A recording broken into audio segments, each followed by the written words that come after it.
gloire à Dieu, et 3 fois gloire à Dieu. Que Dieu notre Père vous bénisse, chers bien-aimés, les téléspectateurs de LMTV, disséminés dans le monde entier. Quelle joie encore d'être avec vous sur ce plateau et dans ce programme Parole de vie, à partir de LMTV, Lumière du Monde Télévision.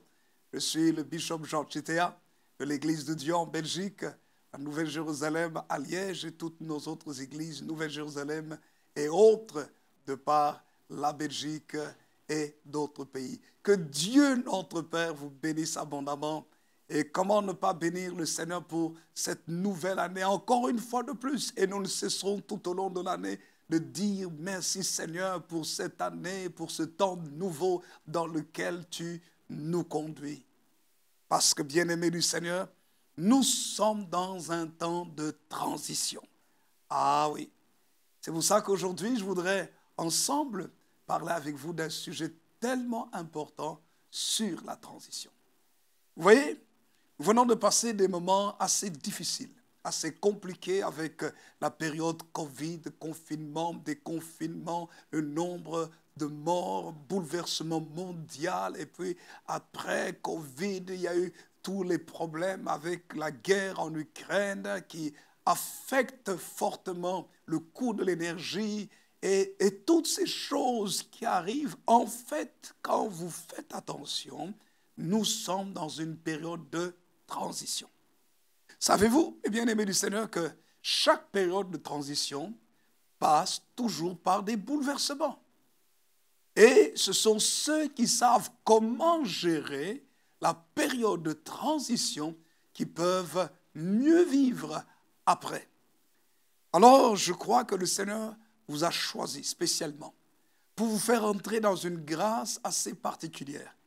Pendant que je priais pour vous, je priais pour ce message, le Saint-Esprit m'a mis à cœur de partager un sujet très important.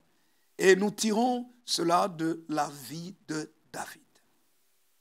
Dans 1 Samuel chapitre 30, quand nous lisons la vie de David, il y a plusieurs leçons que nous pouvons tirer juste de ce chapitre-là.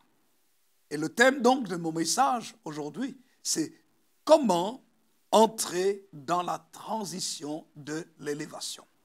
Je répète, comment entrer dans la transition de l'élévation. Vous savez, chaque crise est une opportunité à pouvoir aller plus haut. Cela dépend de la manière dont nous voyons la crise, nous agissons durant la crise, nous agissons après la crise. Bien-aimés, la parole de Dieu nous montre comment nous pouvons changer le cours de l'histoire de notre vie dans cette destinée que Dieu nous a donnée. Vous savez, si nous parlons de l'Afrique, il y a eu des périodes très importantes en Afrique. Il y a eu l'esclavage d'abord. Quand l'esclavage a été aboli, comment a-t-on vécu l'abolition de l'esclavage? Juste la joie de la liberté. Et bien sûr, quand vous ne vivez que la joie de la liberté, le grand problème qu'il y aura, c'est qu'il y aura la colonisation. Et il y a eu la colonisation, où d'autres sont venus envahir les pays, se partager le butin. Et même après les périodes d'indépendance ou la période, quand je dis les périodes, c'est parce que différents pays ont eu leur indépendance à des années, des dates diverses. Mais comment vit-on après les périodes aussi de crise, de transition? Il y a pour nous aussi actuellement, et ça a été une situation mondiale, c'est la période de Covid. La période de Covid aussi a précipité le monde dans une nouvelle période. Nous sommes aujourd'hui dans l'ère de l'intelligence artificielle. Nous sommes réellement dans un temps nouveau où nous voyons une accélération phénoménale de la digitalisation et tout le reste. Et bien aimés du Seigneur, quand nous lisons dans la parole de Dieu, nous voyons qu'il est possible de vivre correctement et de profiter d'une période de crise pour nous élever parce que Dieu a voulu que chacune de nos vies soit une vie qui aille de gloire en gloire. N'est-ce pas que c'est ce que l'apôtre Paul dit aux Corinthiens? Lorsque nous lisons dans 2 Corinthiens chapitre 3, nous lisons la parole de Dieu ensemble, l'apôtre Paul parle justement de cette dimension de l'élévation. Regardez ce qu'il dit.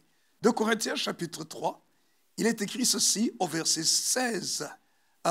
2 Corinthiens chapitre 3, verset 15 jusqu'au verset 18. La Bible dit ceci.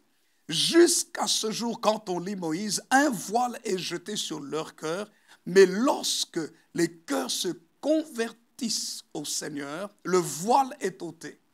Or, le Seigneur, c'est l'Esprit, et là où est l'Esprit du Seigneur, là est la liberté. Verset 18 nous dit, nous tous dont le visage découvert reflète la gloire du Seigneur, nous sommes transformés en la même image, que dit la Bible, de gloire en gloire par l'Esprit du Seigneur. Vous voyez, d'une mesure de gloire à une mesure supérieure de gloire en gloire. Quand l'Esprit de Dieu vient dans notre vie, il nous transporte toujours dans des niveaux de vie élevés. Cette élévation peut être spirituelle, mais Dieu qui a créé l'esprit et la matière, Dieu qui a créé le matériel et l'immatériel, ne peut pas nous transporter, que ce soit matériellement ou spirituellement, juste dans une dimension telle que spirituellement nous sommes transportés dans les niveaux supérieurs sans que cela ne suive matériellement, ou l'inverse. Dieu ne peut pas nous conduire, si nous marchons avec Dieu, à être transportés dans un niveau matériel supérieur sans que le niveau spirituel aussi soit supérieur. Pourquoi? Eh bien aimé, parce que Dieu est un Dieu d'équilibre. Et quand nous lisons la vie de David, nous voyons ce que Dieu fait. Dans 1 Samuel au chapitre 16, David est élevé au milieu de ses frères dans sa famille. Un jeune homme d'environ 15 ans, 15-16 ans, un adolescent, Dieu le choisit pour être le futur roi d'Israël. Même si il était méprisé par sa famille. Oh, il était le plus jeune, en train de garder les brebis de la famille. Il était là pour assurer les corvées. La parole de Dieu nous dit, Dieu a demandé qu'on le fasse venir et lorsque Samuel l'a vu, il a dit, c'est celui-ci. Dieu lui a dit, c'est celui-ci que je désire pour roi. Et vous savez, il a été oint au milieu de ses frères. Ça veut dire qu'il a été élevé. Mais regardez le niveau d'élévation de David. 1 Samuel chapitre 17 nous montre que non seulement il a été élevé, il a été oint par le prophète Samuel. Oh, celui qui était prophète, sacrificateur, juge en Israël, le grand Samuel. Mais quand il est oint, voilà qu'il se retrouve aussi au palais royal pour pouvoir jouer de la harpe pour maîtriser l'esprit qui perturbait le roi Saül. Vous voyez, mes bien-aimés du Seigneur, comment est-ce qu'il est élevé aux yeux des hommes, mais spirituellement parlant aussi, matériellement parlant, il se retrouve dans le palais royal. Vous voyez? Mais 1 Samuel chapitre 17, maintenant, nous montre sa rencontre avec Goliath. Dans sa rencontre avec Goliath, vous voyez comment Dieu lui donne la force spirituelle. Il dit, c'est par le nom de l'Éternel que je viens vers toi, que je viens contre toi. Au nom du Dieu d'Israël, l'Éternel des armées, celui que tu as injurié, n'est-ce pas? C'est ce que David dit dans 1 Samuel chapitre 17 à Goliath. Donc, il parle de la dimension spirituelle et il parle à Goliath qu'il allait le terrasser, couper sa tête et donner sa chair en pâture aux oiseaux du ciel pour que tout Israël et que les nations sachent qu'il y a un Dieu en Israël. Et qu'est-ce que Dieu a fait? Il a utilisé la matière. David n'a pas utilisé juste la prière dans laquelle il était versé pour pouvoir terrasser Goliath. David a pris des pierres dans le torrent et avec ça, il les a placées dans sa gibecière. Et puis ensuite, avec sa fronde, il a affronté Goliath et avec une pierre, il a lancé cette pierre qui a touché Goliath au défaut de la cuirasse et Goliath est tombé. David lui a coupé la tête. Vous voyez, l'association du spirituel et du matériel. Et quand ainsi David a vaincu Goliath, il y a encore une dimension supérieure de gloire dans laquelle David a été transporté parce que maintenant, et le roi qui au départ l'avait reçu, l'avait oublié après. Le roi posait la question à Abner, de qui est-ce? De qui est le fils? De qui est-il fils? Vous voyez? Et bien aimé, personne ne le connaissait. L'inconnu est devenu connu. À cause de quoi? De la victoire sur Goliath. Mais Goliath, la présence de Goliath, c'était une épreuve d'humiliation pour tout Israël. Et c'était aussi une période de transition, où David allait quitter de sa famille pour entrer maintenant dans la nation. Période de transition. Et dans cette période de transition, qu'est-ce que nous voyons? David respecte le roi Saül. Et David va en campagne pour combattre les ennemis d'Israël. Et il a la victoire. Pourquoi? Parce que dans ces campagnes de guerre, David marche avec son Dieu. Et en marchant avec son Dieu, il revient avec une victoire multipliée. Oh, j'aime ce texte. Et cette victoire multipliée amène les femmes à célébrer David. Et les gens dansaient et criaient, utilisaient des instruments. Et 1 Samuel chapitre 18, le verset 7, il est écrit, les femmes chantaient, qui chantaient se répondaient les unes aux autres et disaient, Saül a frappé ses 1000 et David ses 10 000. Waouh! Une transition, David est devenu célèbre, il est même chanté. Son nom est valorisé. Ah, mais lorsque parfois le nom est valorisé, bien-aimé du Seigneur, on peut arriver dans l'adversité. Et c'est ce qui s'est passé. La jalousie de Saül, parce que l'Esprit de Dieu n'était plus avec lui. Il jalouse le jeune David, un petit enfant qui a l'âge de son fils, Jonathan. Mais bien-aimé du Seigneur, il le jalouse au point de vouloir le tuer. Ah, mais l'épreuve ne signifie pas que notre destinée va s'arrêter. Bien au contraire, une épreuve que Dieu permet dans notre vie, c'est aussi un moyen pour nous de changer et d'évoluer, de passer par la transition de l'élévation. David est obligé de fuir sa maison. Après plusieurs épreuves, il se rend compte que le roi n'a pas changé et le roi veut l'éliminer. Jusqu'à ce qu'à un moment donné, bien-aimé du Seigneur, quand on lit 1 Samuel chapitre 23, on nous montre comment est-ce que c'était la dernière épreuve pour David. Saül était prêt à l'atteindre. Oh, mes bien-aimés, il y a un rocher que nous devons atteindre qui est pour nous la plus grande place, le plus grand lieu de transition. C'est Jésus-Christ, le rocher des siècles, le rocher des âges. En fait, David est arrivé, symboliquement parlant, à Jésus. Regardez ce qu'il est écrit. 1 Samuel chapitre 23, le verset 26 jusqu'au verset 28, il est écrit « Saül marchait d'un côté de la montagne et David avec ses gens de l'autre côté de la montagne. David fuyait précipitamment pour échapper à Saül. Mais déjà Saül et ses gens entouraient David et les siens pour s'emparer d'eux. Lorsqu'un messager vint dire à Saül, « Hâte-toi de venir car les Philistins ont fait invasion dans le pays. » Verset 28, regardez ce qu'il est écrit. Et ça c'est particulier. Verset 28, il est écrit, « Saül cessa de poursuivre David et il s'en retourna pour aller à la rencontre des Philistins. » Regardez ce qu'il est écrit. La toute dernière phrase du chapitre 1 Samuel, chapitre 23.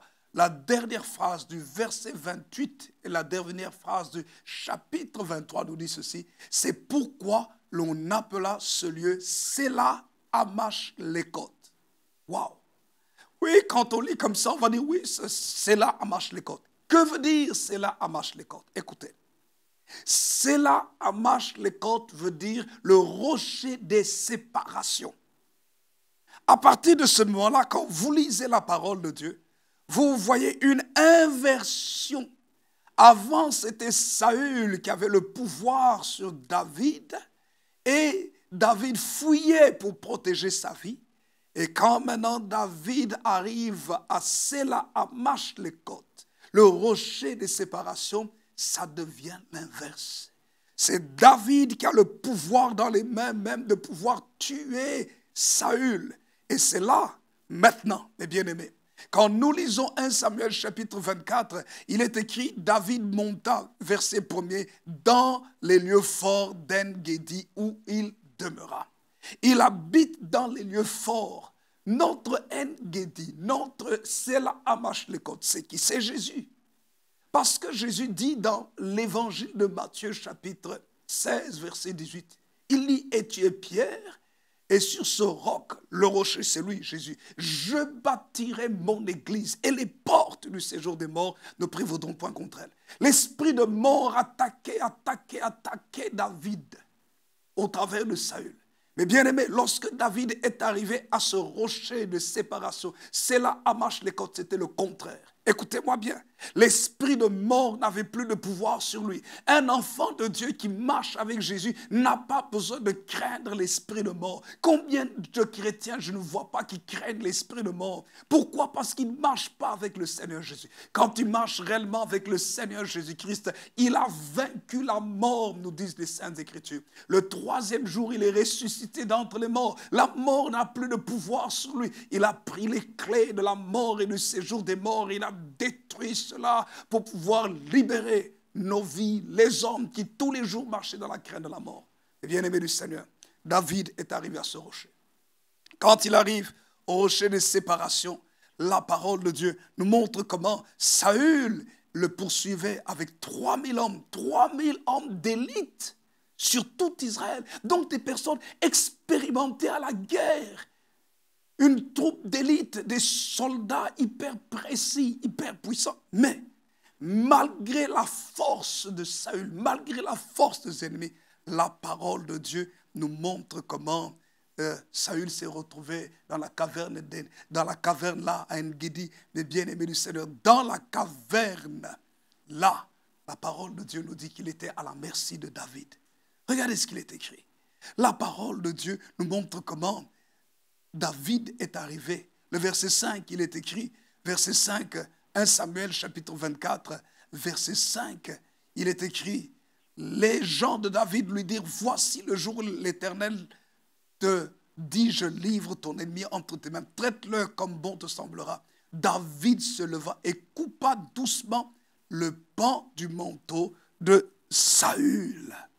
Oh bien-aimé, il coupa doucement le pan du manteau de Saül.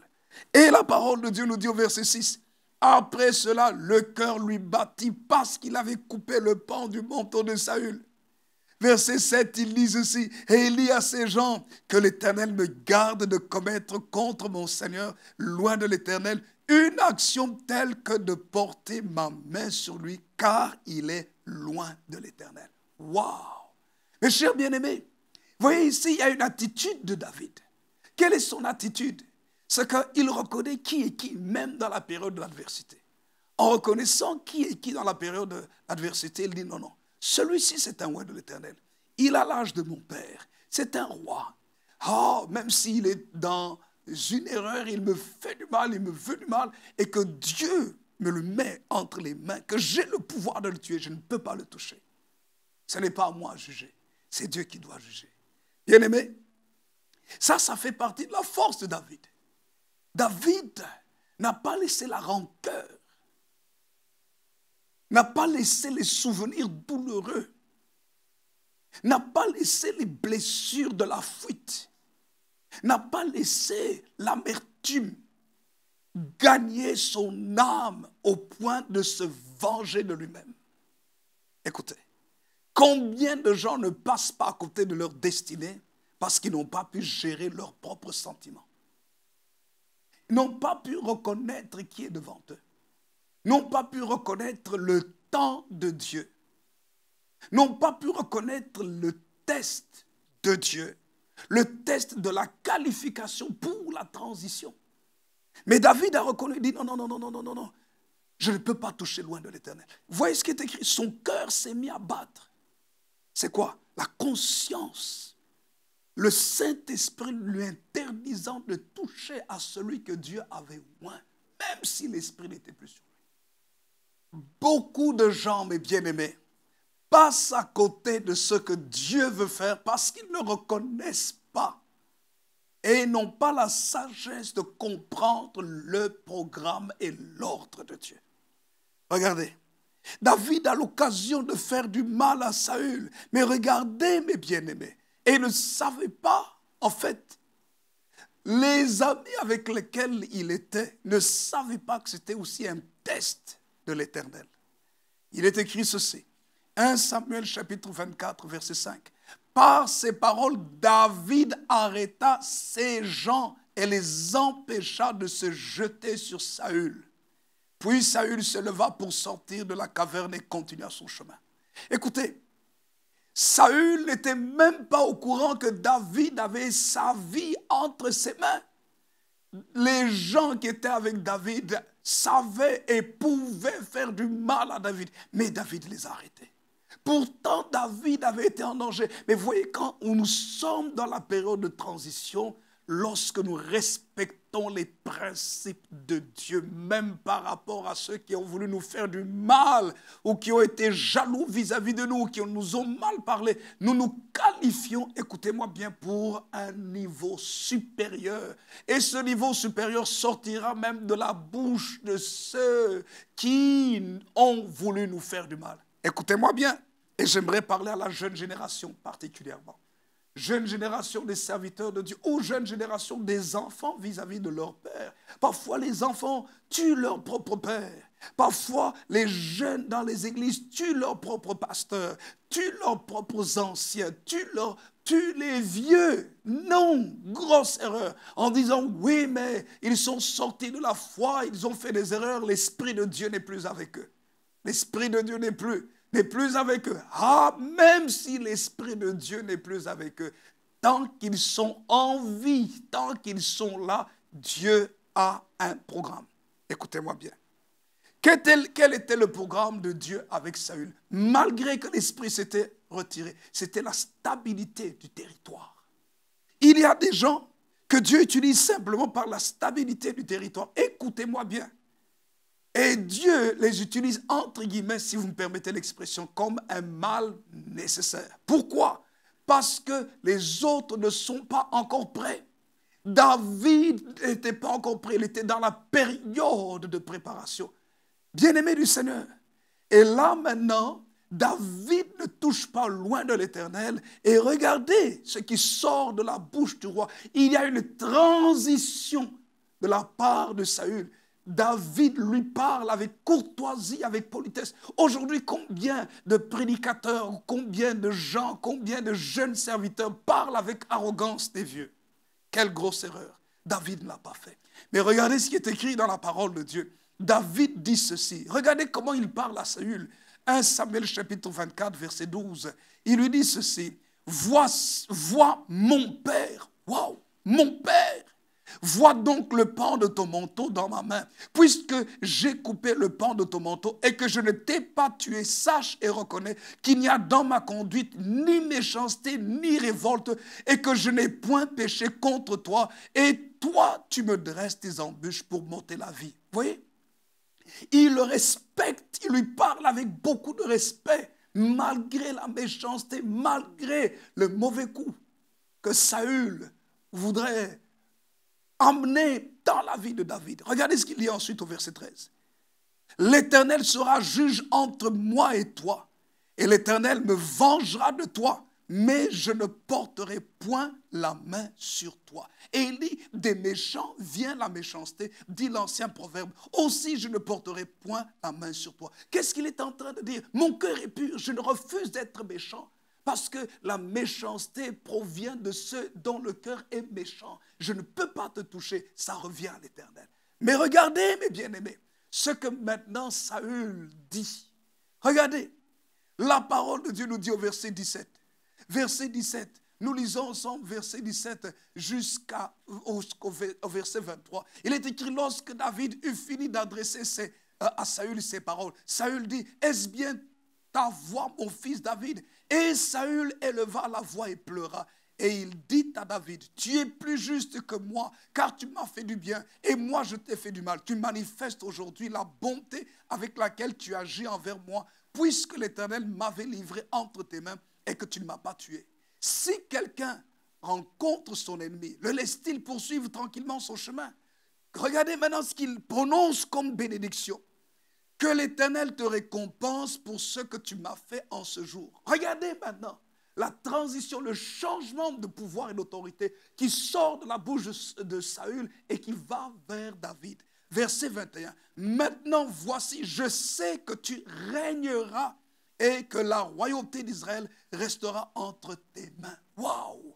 Jure-moi donc par l'Éternel que tu ne détruiras pas ma postérité après moi et que tu ne retrancheras pas mon nom de la maison de mon père. David le jura à Saül, puis Saül s'en alla dans sa maison et David et ses gens montèrent au lieu fort. Transition, mes bien-aimés, qui est sortie de la bouche de qui? Du roi qui voulait tuer. Il y a un changement spirituel qui se fait. Et bien-aimés du Seigneur, soyez branchés. Soyez attentifs à la parole de vie. Parce qu'ensemble, nous allons continuer pour comprendre comment est-ce que David a vécu encore cette transition. Et vous voyez, de la bouche de Saül, David a reçu déjà la royauté. Bien-aimés, que de la bouche des anciens, vous receviez aussi l'élévation, l'honneur et la bénédiction, en respectant les anciens, même s'ils ont déraillé, comme Saül. Que Dieu vous bénisse et que Dieu bénisse sa parole. Seigneur, je prie pour toutes les générations pour qu'on accepte et qu'on reconnaisse la place des anciens dans la dimension de la stabilisation. La place des anciens dans l'histoire. Et que la jeunesse aussi reçoive une place pour pouvoir continuer et peut-être redresser le chemin des anciens. Et que tout se fasse dans l'harmonie et que les jeunes respectent les plus âgés, même s'ils ont reçu l'onction de ta parole. Bénis ta parole et bénis chacun et chacune au nom de Jésus. Amen, amen, amen, amen. Que Dieu vous bénisse. Et à bientôt.